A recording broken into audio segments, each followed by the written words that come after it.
Talking with them does not imply, for President Trump, does not imply changing your position. And the idea that Iran would receive some tangible economic benefit merely for stopping doing things that it shouldn't have been doing in the first place is just a non-starter. If there's a comprehensive deal, then of course the sanctions will come off at that point.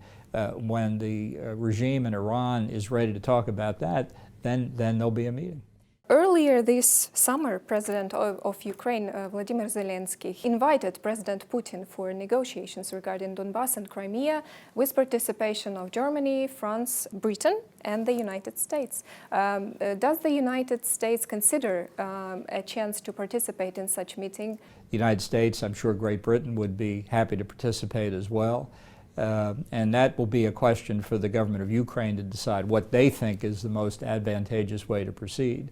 But we'd be happy to support it.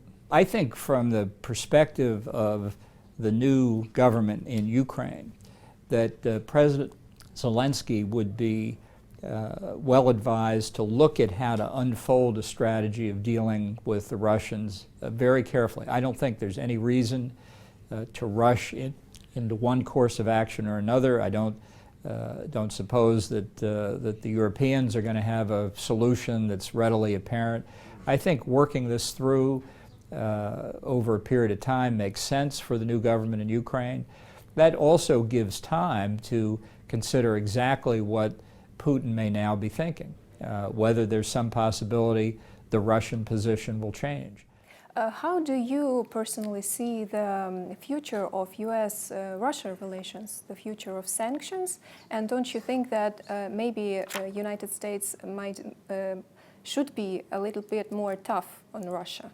Well, I think the Trump administration has been very tough. It has imposed enormous sanctions on Russia. Economic sanctions, expulsion of Russian diplomats, closing Russian diplomatic facilities, and taken steps that really have had a dramatic impact on the Russian economy. So if you look at the actual steps that we've taken, I think the record is very clear. We've put more sanctions on Russia than the European Union by a substantial margin.